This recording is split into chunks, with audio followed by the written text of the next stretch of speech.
എന്റെ അമ്മ ഓമിയെ കാണാൻ അടിപൊളി അല്ലേ കാണാൻ. എന്നെ അത്രയും പറഞ്ഞാൽ മതി. ബിക്കോസ് എന്നെ കണ്ടേ ആരും പറഞ്ഞില്ല. എനിക്ക് അത് പറയണം. യൂണിഫോമിൽ എന്ത് ഡ്രസ്സിംഗ് സെൻസ്. പക്ഷെ ഇപ്പൊ അശ്വിനെ പോലത്തെ ഒരു ഹസ്ബൻഡ് കിട്ടണത് വിഷയം ഒത്തിരി പെൺകുട്ടികളുണ്ട്. അത് നമുക്ക്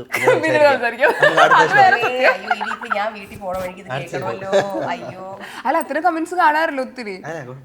സന്തോഷായി ഇതൊക്കെ. ബേബിയുടെ ഫ്യൂച്ചറിൽ ഏറ്റവും കൂടുതൽ കൺസേൺ ആർക്കാണ് ഇതില്?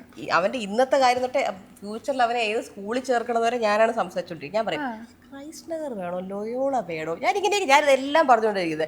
അവന് ആ യൂണിഫോം ഇട്ട എങ്ങനെ ഇരിക്കും, ഞാൻ ഫ്യൂച്ചറിനെ പറ്റി ഇതിനെ പറ്റില്ല ഇവന്റെ കാര്യം എല്ലാം ഞാൻ പറഞ്ഞുകൊണ്ടിരിക്കും. ഞാൻ കുറച്ച് ഓവർ കൺസേൺഡ് ആണ് എല്ലാ കാര്യത്തിലും. ഇങ്ങനെ തലയിട്ടോണ്ടേയിരിക്കും. എനിക്ക് മറ്റുള്ളവർ എന്റെ കാര്യം തലയിടുന്ന ഇഷ്ടമല്ല. പക്ഷെ ഞാനിങ്ങനെ എനിക്ക് വേണ്ടവരുടെ കാര്യത്തിൽ ഇവന്റെ കാര്യത്തിൽ അവന്റെ കാര്യത്തിൽ ഭയങ്കര തലയിടും. വേറെ ഒന്നിലും ഞാൻ ബോധമല്ല. ഇവന്റെയും അവന്റെയും കാര്യത്തിൽ നല്ലപോലെ തലയിടാറുണ്ട് ഞാൻ. അത് ഇവന് താല്പര്യമില്ലെങ്കിൽ ഞാൻ താല്പര്യപ്പെടുത്തി തലയിടാറുണ്ട്. സൈലൻസ്. ഞാൻ ഡിസംബറിൽ ഇപ്പൊ ദുബായിൽ വല്ലതും പോണെങ്കിൽ അപ്പൊ ദുബായിൽ ഏത് ഡ്രസ്സ് ഇടാം, ഞാൻ അതുവരെ ഇങ്ങനെ ഒന്ന് ചിന്തിക്കുന്നതാണ്. നമ്മൾ ചിന്തിക്കേണ്ട ഒരു ആവശ്യമില്ല. ഒരാൾ നമുക്ക് വേണ്ടി ഞാൻ ഇവന് വേണ്ടി ചിന്തിക്കും. ഞാൻ ഇപ്പൊ ഇരുന്ന് ഓൺലൈൻ ഓർഡർ ചെയ്യും ഇവന് വേണ്ടി ദുബായിൽ ഇടാം. ആ സമയത്ത് തണുപ്പായിരിക്കും, അപ്പൊ സ്വെറ്റർ മേടിക്കാം. ഞാൻ അതൊക്കെ മേടിച്ചിപ്പോ വെക്കും. ആ ടൈപ്പ് സ്വഭാവമാണ് എനിക്കുള്ളത്. ഇവൻ അങ്ങനെ ഇല്ല. കാരണം ഇവൻ അറിയാം ആ സമയത്ത് എല്ലാം ഞാൻ റെഡി ആക്കിക്കോളും. ഫ്ലൈറ്റിൽ കയറി മറ്റേ പാസഞ്ചർ പ്രിൻസസ് ഉണ്ടല്ലോ, അതുപോലെ വരുന്നത്. പാസഞ്ചർ പ്രിൻസസ് എല്ലാം ഞാൻ ഹാൻഡിൽ ചെയ്യും. ട്രാവലിംഗ് പ്ലാൻസ് എല്ലാം ഹാൻഡിൽ ചെയ്ത ഞാൻ. എന്റെ പെട്ടി മുഴുവൻ ചുമക്കുന്ന ഇവനാ.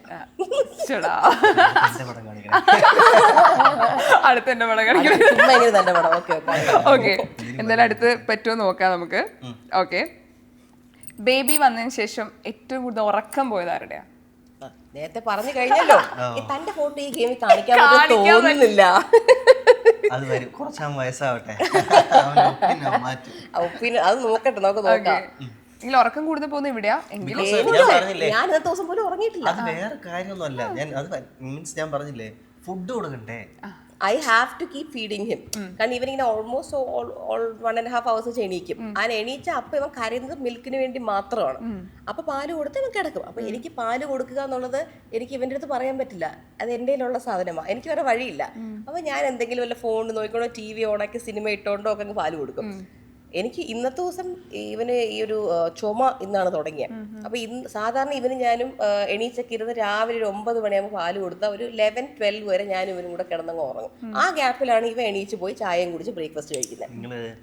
ഓമിക്ക് പകരം ഓസിക്കാണെന്ന് ചോദിച്ചിരുന്നെങ്കിൽ അതെ, എന്റെ ഓസിക്ക് വേണ്ടി ഉറക്കം ഒഴിഞ്ഞിരുന്ന ആരാ എന്ന് ചോദിച്ചാൽ നമുക്കിത് കാണിക്കാം. കാരണം പ്രഗ്നൻസി സമയത്ത് ഇവൻ നല്ല പോലെ ഞാനിപ്പോ പാതിരാത്രിക്ക് എണീച്ചിട്ടൊന്ന് വെള്ളം ചൂടാക്കി തരാവോ, മരുന്നെടുത്ത് തരാവോ, എന്ത് പറഞ്ഞാലും ചെയ്യും.